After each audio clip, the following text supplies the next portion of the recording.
Hello, bonjour à tout le monde, bienvenue dans votre émission Entre nous sur votre chaîne Will Gospel Ministry TV.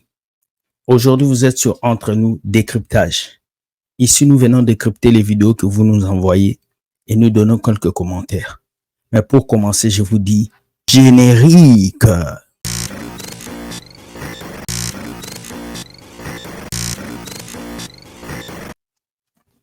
Hello, bonjour à tout le monde. Vous êtes sur votre chaîne Will Gospel Ministry TV. Le vendredi, c'est pour décrypter des vidéos. Alors aujourd'hui, on a reçu une vidéo terrible. Même moi, quand j'ai reçu cette vidéo, je me suis posé la question, Seigneur, qu'est-ce que je vais dire à ces gens? Mais comme Dieu ne dort jamais, Dieu a fait grâce pour que je puisse parler aujourd'hui. Alors, j'ai pris idée de pouvoir venir ici et d'apporter un message puissant et de pouvoir commenter ces vidéos qu'on a reçues. Mais avant qu'on aille dans ces vidéos, je vais vous laisser lire cet article. Nous allons mettre l'article, vous allez lire. Regardez. Qu'est-ce que l'article nous dit? L'article nous dit scandale. Accra. Un pasteur arrêté pour avoir mis l'huile d'onction sur le d'une fidèle. Nous savons que dans la Bible, on a utilisé l'huile d'onction, mais on l'a jamais utilisé pour mettre ça là-bas.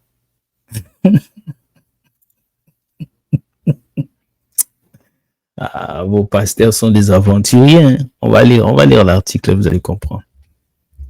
Le sieur Edouard Cacré Aguier, pasteur autoproclamé et fondateur de l'église Faith World Church International dans le quartier de Niboyton à Accra, a été arrêté par la police pour avoir enduit de l'huile d'olive sur le cli et dans le SUE et SEXE d'une membre de sa congrégation. Révèle le journal ghanéen Daily Guide. Selon un officier de la police de Tessamo qui a suivi cette affaire, la victime, une lycéenne de 18 ans, avait été cordialement invitée par le pasteur à venir à l'une des séances de délivrance du mardi. C'est comme ça que ça s'est fait, non? Lors de ce service, il demanda à la jeune fille, s'il lui avait d'avoir des règles douloureuses, question à laquelle elle répondit par l'affirmative. Ce même jour, le pseudo-homme de Dieu put la convaincre d'aller à son domicile pour des prières spéciales afin de la débarrasser de ses malaises combrants. Mais moi, je comprends pas. Tu n'es pas docteur, tu n'es pas médecin. Mais comment tu vas enlever ces problèmes dans la vie de cette fille? Tu n'es pas médecin. Comment toi, tu vas enlever les règles douloureuses? Pasteur, vous cherchez des problèmes vous-même. On regarde, on dit encore. Ce même jour, une fois chez lui, le pasteur lui fit comprendre que les règles douloureuses étaient le fait des démons. Après avoir prié sur l'huile en sa possession, il lui demanda de se déshabiller et s'est mis à frotter sur le truc, ensuite dans le truc de la jeune fille. Mais vu l'allure que prenaient finalement les choses, celle-ci comprit la supercherie et s'est mis à crier au secours. Interrogé au poste de police après son arrestation, Edmond a reconnu le fait, mais s'est défendu disant avoir agi sous la direction du Saint-Esprit. Vous, votre Saint-Esprit là, il fait peur. Hein? Votre Saint-Esprit là, vous le prophète, il fait peur. Donc un prophète qui veut oindre la partie là-bas de la fille. Mais moi, tu me fais ça ou tu veux oindre mon joujou? Je vais te chicoter, pasteur. Et je te laisse si tu m'amènes dans ton bureau. Oui. Je te laisse si tu fermes la porte. Oui. Je cache un gros bâton derrière. Dès que tu essayes bâton sur la tête, pas pasteur KO. Pasteur KO, oui. C'est vous qui laissez ces gens-là le temps de jouer avec vous. Mais lui, il ne joue pas avec nous. Désolé pour cette jeune fille de 18 ans, mais elle a été sage, elle a crié. Ne laissez jamais ces prophètes vous amener dans leur bureau, ni dans leur maison, car c'est des menteurs, des voleurs, des bandits. Surtout tous ces prophètes qui sortent sur TikTok là. C'est des bandits. Ne les considérez pas. C'est des menteurs et des bandits. Que Dieu puisse préserver nos petites sœurs des mains de ces faux hommes de Dieu, des brigands, des malfrats qui méritent la prison à vie. Voilà, nos amis, nous revenons ici sur notre vidéo. Vous avez vu un aventurier des prophètes. Je voulais juste vous dire ça pour que vous puissiez faire attention, vous les sœurs qui aimez l'huile d'onction tous les jours. Regardez ce qui va vous arriver. Aujourd'hui, on va parler de la dot. J'ai vu 3 vidéos sur Internet qui m'ont surpris et je me suis dit, aujourd'hui, on va discuter sur ça. Ça m'a secoué ces 3 vidéos, mais je me suis dit, écoute, je dois venir le partager avec. Cet homme s'appelle Prosper. Hein? Monsieur Prosper est d'abord chanteur, artiste gospel, adorateur, comme vous les appelez, adorateur. Il est né pour chanter Jésus, mais lui, il a dit il va devenir aussi pasteur. Comme il suit ses grands frères Mike Tyson et Moïse Mutumbile. Il est devenu pasteur. Et on m'a envoyé sa vidéo où il dit que la dot n'est pas le mariage. Donc on va suivre sa vidéo et je vais l'écouter, puis on va l'écouter, et puis après on verra ce qu'on va faire. Ok? La première vidéo est là. La dot n'est pas le mariage. La dot n'est pas le mariage. La dot n'est pas le mariage. La dot n'est pas le mariage. La dot n'est pas le mariage. La dot n'est pas le mariage. La dot n'est pas le mariage. La dot n'est pas le mariage. La dot n'est pas le mariage. Je veux que ça rentre dans ta tête. La dot n'est pas le mariage. La dot n'est pas le mariage. La dot n'est pas le mariage. Si la dot c'est le mariage, où et à qui Adam a-t-il versé la dot? Arrêtez vos bêtises, hein? Ok, retenez ce qu'il a dit. Si la dot est le mariage, où et à qui Adam a-t-il versé sa dot? Retenez déjà ça. Mais sachez que Dieu a pris une partie d'Adam pour créer Ève. C'est comme une action. Il faut retirer quelque chose chez l'homme pour donner, pour avoir la femme. Donc pour moi, c'est déjà symbolique le geste que Dieu avait fait de tirer la femme de l'homme. C'est déjà une révélation d'une dot. Mais on va continuer pour voir. Lui dit la dot n'est pas le mariage. Et il faut comprendre cela. Comprenez ce qu'il dit. La dot n'est pas le mariage. On avance, on avance, on avance. Donc on met la deuxième vidéo avant de passer à la troisième. Deuxième. Arrêtez vos bêtises. Si tu veux. Voilà. Il dit arrêtez vos bêtises. J'ose croire que cet homme a des filles et que sa fille veut se marier et que il dit la dot n'est pas le mariage. C'est triste, hein? Mais avant de dire des choses, il faut toujours se voir. Toi-même, tu es marié, tu as une bague au doigt. Tu viens critiquer la dot. Je ne sais pas si c'est parce que là où il y avait les parents, tu avais des problèmes, je ne sais pas. Mais moi, pour moi, il y a beaucoup d'efforts à faire. Mais je pense qu'il y a bien plus que la dot. Et nous allons y arriver à ça. Donc, laissez-moi le temps d'avancer avec lui.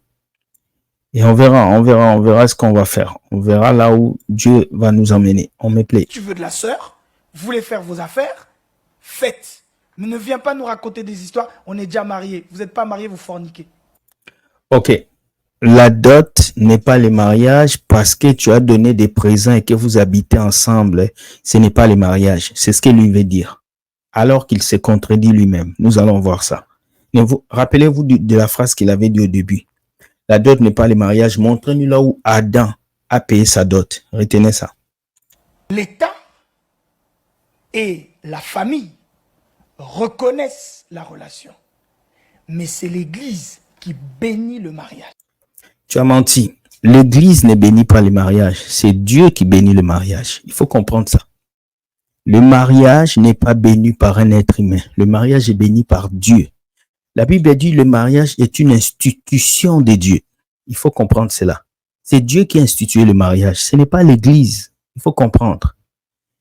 Les chrétiens d'aujourd'hui pensent que c'est en allant à l'église, se marier, que leur mariage est béni. C'est faux.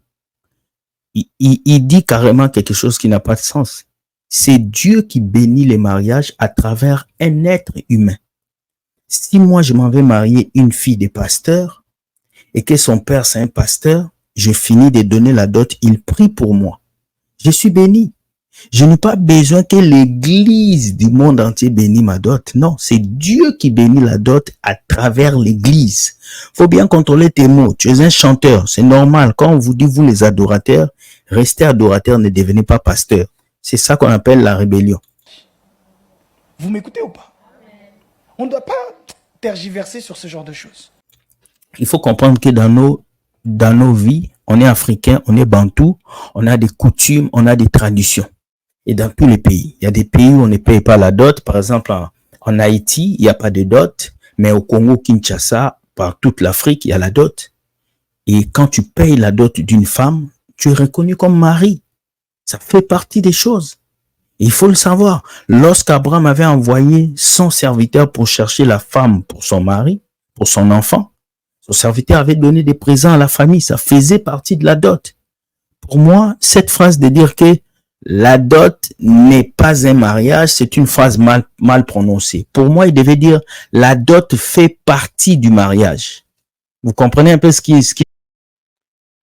la dot fait partie du mariage. C'est ce qu'il devait dire. Parce qu'il n'y a pas de mariage sans dot. Si tu viens me dire que la dot n'est pas le mariage, donc toi, pour toi, moi, je n'ai pas besoin d'honorer la femme que je vais épouser. Je dois juste l'amener à l'église pour que tu pries pour moi. Mais la dot, c'est symbolique. Faut que je me présente à sa famille. Faut que je puisse aller me montrer à son père. C'est comme ça que vous faites épouser des étudiants dans vos pays sans que leurs parents soient au courant. C'est comme ça que vous faites épouser des jeunes filles de vos églises et vous, les pasteurs, vous mangez la dot. Sans pour autant laisser ces jeunes filles-là ramener leurs parents. C'est triste. Et la plupart des hommes qui s'élèvent contre la dot sont des hommes peintres qui ne veulent pas honorer la fille. C'est vrai qu'il y a des dots qui sont élevées, ça on refuse. Si un parent qui est responsable, il veut donner sa fille avec une somme symbolique, mais c'est une bonne dot. Alors, il faut faire très attention aux personnes que vous écoutez. Et il y en a beaucoup qui vivent des combats parce qu'ils pensent être en ordre, mais ils ne sont pas en ordre. Ils sont en ordre devant leur famille, mais ils ne sont pas en ordre devant Dieu. Quand tu dis ils ne sont pas en ordre devant Dieu, ça veut dire quoi? Pour toi, forcément, pour qu'un mariage soit aimé, il faut que ce mariage soit béni par l'Église. Mais si ce mariage est béni par l'Église et qu'on ne donne pas la dot, ça ne sert à rien. Vous m'écoutez ou pas? Et d'ailleurs, je vous dis tout le temps, rien ne vous empêche, le jour où vous faites la dot, vous invitez, même moi, je viens, je vous bénis, vous êtes mariés. Voilà. Tu vois, là, il a corrigé. C'est ce que moi, je viens de dire. Donc, ce qui a choqué les gens, c'est sa première phrase. La dot n'est pas le mariage, c'est une bêtise. La dot fait partie du mariage. C'est comme si je vous dis l'œuf n'est pas le poulet. L'œuf, c'est le poulet parce que l'œuf sort du poulet. La dot fait partie du mariage. Le mariage coutumier, civil et religieux, c'est les trois branches du mariage. Sauf que ce qui est plus important dans tous ces mariages, c'est le mariage coutumier et la prière. C'est tout. C'est tout. La prière de bénédiction. Moi, je peux me marier et puis mon père prie pour moi. Je suis pas obligé d'appeler un pasteur. Lorsque toi, tu dis que les gens vont se marier et puis on va t'appeler, je te remets la même question. Je viens, je vous bénis, vous êtes mariés. Je te remets la même question. Tu as dit que où est-ce que Adam a payé sa dot pour avoir Ève? Moi aussi, je te pose la question. Où est le pasteur qui est venu bénir le mariage d'Adam et Ève? Ah, mais c'est Prosper. Si tu regardes cette vidéo, réponds-moi. Toi, tu as dit, où est-ce que Adam a payé la dot pour avoir Ève? C'est une très bonne question. Moi, je te rétorque une autre question. Toi, tu veux qu'on t'invite pour venir prier pour les gens. Mais où est le pasteur qui avait prié pour Adam et Ève? Ça veut dire que les gens ne sont pas obligés d'appeler un pasteur pour prier pour leur mariage, pour que le mariage soit béni. C'est faux.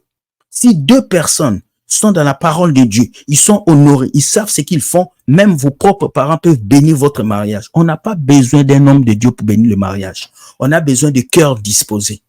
Voici la bêtise. Donc, ces hommes-là veulent toujours dominer dans vos vies. Même dans vos mariages, ils veulent être des maîtres. Oh. Rien ne vous empêche. Ton mariage, c'est pas obligé d'avoir la robe blanche. c'est pas obligé de faire des flash mobs. Vraiment, celui qui a inventé les flash mobs dans les mariages.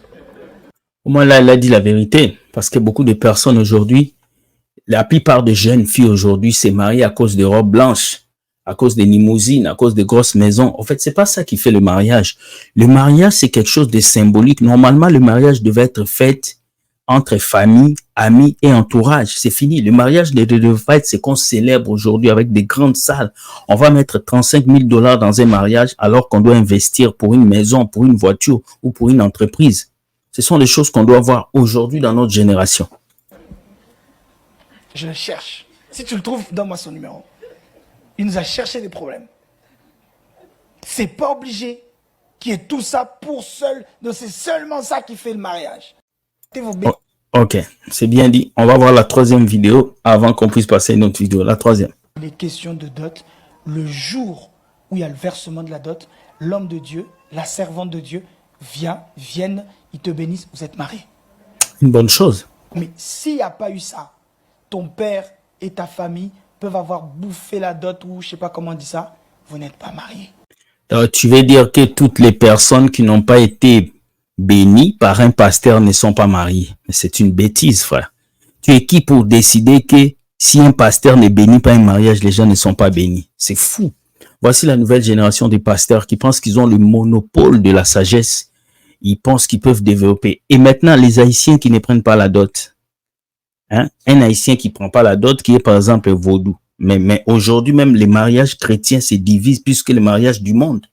Il y a des personnes qui ne vont pas à l'église pour être bénis, mais ils se marient sans être à l'église. C'est des païens, mais ils restent 20 ans ensemble. Mais vous, les chrétiens, vous allez, on vous bénit par un pasteur, mais après 3 ans, 4 ans, on divorce. Donc, ce n'est pas une question d'un pasteur qui vous bénit, c'est une question de maturité et de grâce qui maintient les gens ensemble. Donc, je pense qu'il a raison, en même temps, il a tort aussi. Donc, ce sont ces deux choses qui le troublent, quoi. Arrêtez tout ça. Amen ou pas amen? Arrêtez ça. C'est pas ton père qui bénit ton mariage. Mais c'est faux. Si c'est pas le père qui bénit le mariage, Dieu a dit honore ton père et ta mère. Hein? Les parents sont les personnes qui doivent bénir le mariage. Ce sont les premières personnes. Parce que si les parents ne bénissent pas le mariage, la prière d'un pasteur n'a rien à avoir comme effet. Vous devez le dire. Pourquoi mon père n'a pas le droit de bénir mon mariage? Non. La prière de mes parents, l'activation de la bénédiction parentale est plus importante que la prière d'un pasteur dans le mariage. Il faut que je vous dise la vérité.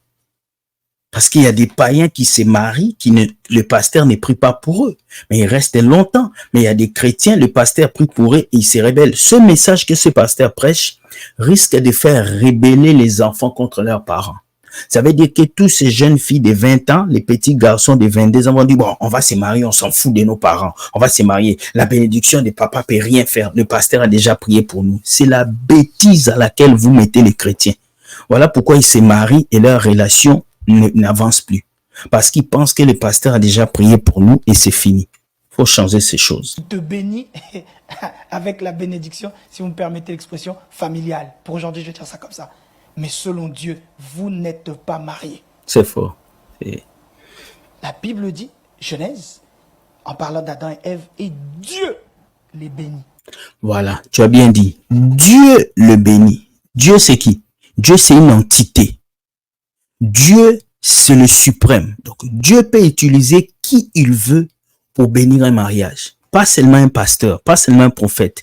Dieu peut utiliser ton père pour bénir ton mariage. Dieu peut utiliser ta mère. Dieu peut utiliser ton oncle. On n'a pas seulement besoin d'être pasteur ou prophète pour bénir un mariage. Dieu a fait de nous un royaume de sacrificateurs. Ah, mon frère, faut aller chanter. Faut aller chanter. Dieu bénit Adam et Ève. Dieu les a bénis parce que Dieu est souverain, parce qu'il n'y avait pas de pasteur. Ça veut dire que la souveraineté de Dieu peut régner sur tous ceux qui sont là, qui veulent bénir le mariage. Faut arrêter vos histoires de pouvoir ramener les chrétiens toujours vers vous. Pasteur bénit le mariage, pasteur fait ça, pasteur. Non. Non, non, non. Je parle des cas spéciaux où ton père et en même temps ton père biologique et ton père spirituel. Ça, c'est un cas Bon, déjà là, il n'y a pas de père spirituel. C'est Dieu qui est le père spirituel. Là, tu es déjà hors cadre encore. Voilà. spécial. Je parle vraiment des cas où tu as un père biologique et un père spirituel. Il faut C'est la fou, hein. bénédiction. Et même, bien aimé, dans un jardin, tu es marié. Dans un salon, tu es marié. Amen. Là, il dit la vérité. Dans un couloir, tu es marié. Merci, c'est pas mal. Sans tous ces artifices, sans flash mob, sans chorégraphie, sans cortège, sans maquillage à 600 euros, 600 euros. Sans tout ça, tu es marié. Amen ou pas amen? Voilà, il a dit ce qu'il avait à dire. Bon, moi, ma réponse par rapport à cette vidéo, c'est la dot fait partie du mariage. Ce n'est pas que la dot, ce n'est pas le mariage. C'est une bêtise, ce qu'il dit. La dot fait partie du mariage. Je crois que c'est ce qu'il devait dire. Et il ne l'a pas dit, mais la dot fait partie du mariage. On ne peut pas se marier sans la dot. On ne peut pas se marier sans qu'on puisse prier pour le couple. Tout ça, ce sont des choses qui viennent ensemble. Donc, tu ne peux pas dissocier la dot et le mariage, surtout pour nous Africains. Tu ne peux pas dissocier la prière et le mariage. Et la prière qu'on doit faire, ça doit être quelqu'un qui est touché par le Saint-Esprit, quelqu'un qui a une figure d'autorité. C'est lui qui doit prier pour vous. Donc, il faut vraiment retenir ça, très important. Faut pas vous laisser mêler, parce que j'ai vu beaucoup de gens déjà commencer à faire des vidéos, la dot n'est pas le mariage. Non, la dot fait partie du mariage. Donc, ne profitez pas de ce que cet homme a dit pour ne plus payer la dot. Quand une famille exige une dot pour leur fille, négociez et allez payer la dot, épousez votre femme. Ne dites pas qu'on a dit la dot n'est pas le mariage, on va juste aller se marier à l'église, c'est des bêtises.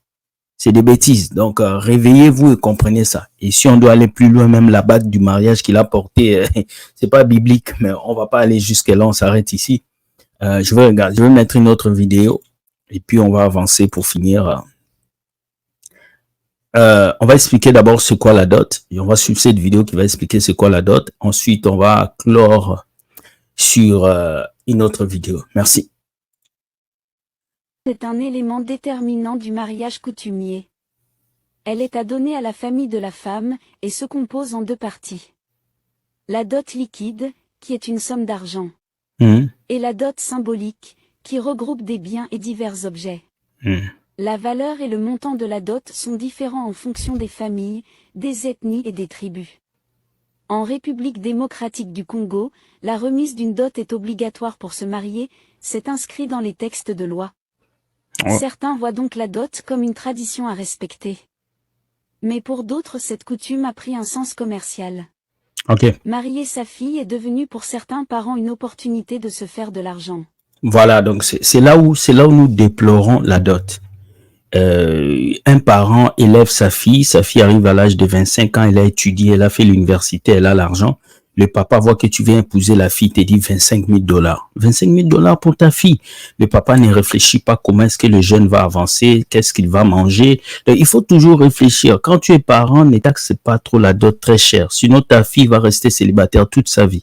La plupart des femmes qui sont célibataires, beaucoup, la plupart, pas toutes, c'est aussi parce que la dot est élevée, à un niveau tellement élevé que les hommes ne veulent plus épouser vos filles. Alors, elles vont rester à la maison. Donc, donnez la dot avec une somme symbolique qui peut permettre à ces garçons de payer en même temps la dot, de réaliser le mariage, de pouvoir faire plaisir à sa femme après le mariage. Mais si déjà vous donnez à un jeune homme qui veut commencer sa vie 25 000 $ de dot, ben écoute, il va commencer sa vie comment avec cette femme. Alors ne vous plaignez pas demain s'il y a divorce, demain s'il y a séparation. C'est très important que vous puissiez réfléchir à ça, les parents. Merci, on continue. Aussi, suite au montant élevé que peut représenter la dot, certains hommes pensent que leurs épouses ont une dette envers eux, et pour la rembourser, elles doivent être respectueuses et obéissantes, poussant parfois ces époux à être violents sous prétexte qu'elles leur appartiennent au vu du montant qu'ils ont. Voilà, c'est ça. Moi, je connaissais une fille ici au Canada qui disait, moi, je veux pas qu'on donne la dot. Pour moi, si on veut me pousser. J'ai dit pourquoi? Elle dit parce que j'ai l'impression qu'on va me vendre. Et beaucoup de maris pensent que lorsqu'ils donnent la dot chère, ils pensent que la femme est un objet. Et attention les parents, il y a un court chemin entre vendre son enfant et donner son enfant en mariage. Donc, avec la somme de la dot, vous pouvez vendre votre enfant facilement. Et le mari, dans sa tête, il peut prendre un air pour dire que j'étais acheté chez tes parents, tu es un objet. Donc, il faut être au milieu du village, comme on dit. Donner une somme symbolique pour qu'on épouse votre fille, pour que votre fille soit fière de là où elle va. En connaissant l'homme, bien sûr que c'est un homme bien, bon et respecté. Respectable aussi. D'autres refusent tout simplement de se plier à cette pratique et décident d'être en concubinage, le phénomène Yakatuvanda. Alors dites-moi, que pensez-vous de la dot? Voilà, moi je pense que la dot c'est une bonne chose. C'est pas quelque chose à enlever à l'église, c'est une très bonne chose à enlever dans nos familles. La dot c'est quand même le fait de respecter la femme, le fait de pouvoir donner un niveau de respect à la femme qu'on aime. Aussi honorer sa famille, dire à ses parents que je suis là, je prends soin de votre fille. C'est une très bonne chose. Donc c'est pas une mauvaise chose. Donc moi je pense que c'est une bonne chose. Et on va regarder la deuxième et la dernière vidéo qu'on va regarder après.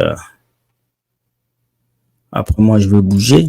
Après je vais vous laisser parce que on va finir avec ça. Ah là là, je sais pas c'est quelle vidéo j'ai pris. Oh my God. Ok. Bon. Ça, je vais faire ça prochainement. On va regarder cette vidéo. La vidéo qu'on va regarder, c'est un prophète qui s'est fait humilier en plein live. Non, je préfère qu'on arrête ici. On va regarder la dernière vidéo sur la dot et puis on va arrêter. Voilà, on va regarder la dernière vidéo. J'aimerais qu'on puisse regarder. Voilà, on va mettre ça. La dot n'est pas un mariage, mais une demande en mariage. C'est fou. Elle dit la dot n'est pas un mariage, mais une demande en mariage. C'est pas normal. Qu'est-ce que cette femme dit? La dot, c'est déjà un mariage. Ça fait partie du mariage parce qu'un parent ne peut pas demander quelque chose sans que sa fille puisse partir dans la maison de l'autre. Donc, la dot, c'est fait partie du mariage. La dot n'est pas une demande de mariage. La demande de mariage, c'est quand toi, tu vas pour te présenter chez la famille de la fille. Mais quand ça arrive que tu dois payer la dot, eh bien, écoute, tu payes la dot parce que tu épouses la fille. Donc, on va expliquer. Je vous enfants, leur fille, là, à un homme. Non, mais quand tu payes la dot, la fille ne reste plus chez les parents. Quand tu payes la dot, la fille doit venir chez toi parce que tu as payé la dot. Tu ne peux pas payer la dot et la fille reste chez les parents. Donc, déjà, quand les parents accordent que tu sois le mari de leur enfant, tu as fait la présentation, c'est fini. Le mariage, c'est quand deux personnes sont d'accord. Quand ils sont en accord, c'est là le mariage. Donc, avec Adam et Ève, il n'y a pas eu de présentation. Donc, il faut faire très attention à ce que les gens expliquent. Il prend la décision de venir demander la main. Demander un mariage, demander la main à la fille de cette famille-là. Donc, ce monsieur maintenant, il vient pour demander un mariage, demander la main de leur fille pour attraper sa main et puis partir avec elle. C'est ce qu'on appelle la dot. C'est une demande en mariage. C'est fou, hein? Quand nous lisons Genèse chapitre 20, lis tous. Tu faut lire. Parce que vous n'aimez pas ouvrir la parole de Dieu. Vous n'aimez pas. Non, Genèse, c'est pas une demande de dot. Genèse, c'est un mariage. Abraham a envoyé son serviteur pour aller épouser la femme de son fils Isaac. Donc, c'est pas une demande de mariage. Il a dit la personne qui va donner de l'eau à mes chameaux et tout ça. Après, il a épousé la fille. La preuve en est qu'il a épousé la fille. Donc, la dot, c'est déjà le mariage. Donc, il faut faire attention. Ça, ce n'est pas ça. C'est trop profond. Il faut l'Esprit de Dieu pour te donner la révélation. On n'a pas besoin de l'Esprit de Dieu pour comprendre la dot. Les païens font la dot. Les musulmans font la dot. On n'a pas besoin de l'Esprit de Dieu pour comprendre la dot, maman.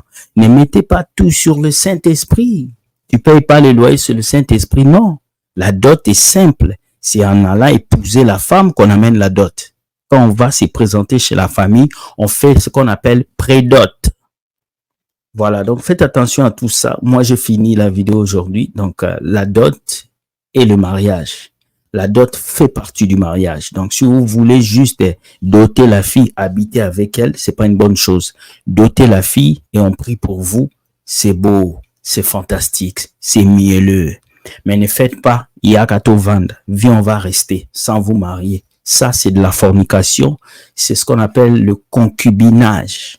Alors, dans les pays occidentaux, ça a augmenté. Moi, je connais un ami, il habite avec sa copine. Je dis, mais comment? Il dit, ouais, les loyers coûtent cher, hein, tu sais, je n'ai pas encore l'argent pour l'épouser, mais on va rester ensemble pour économiser. Après, je vais aller l'épouser. Non, on ne prête pas l'argent de la femme pour payer sa dot.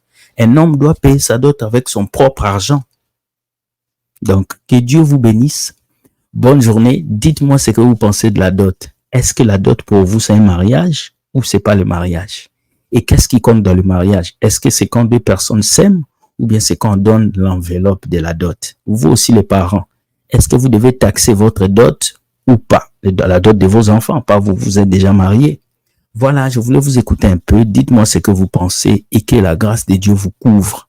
Sur ce, je vous dis bonne journée, soyez bénis. Si vous avez d'autres vidéos à nous envoyer, regardez. Notre email est juste là. Écrivez-nous. Nous allons vous répondre. Chap, on va faire des vidéos extraordinaires. N'oublie pas, abonne-toi. Si tu es déjà abonné, envoie cette vidéo à d'autres personnes pour qu'ils puissent s'abonner et qu'on soit nombreux afin que le message touche plusieurs personnes. On se voit ce soir pour le live de ce soir. Soyez bénis, je vous aime et sachez ceci. Dieu gagne toujours. Technicien, coupez.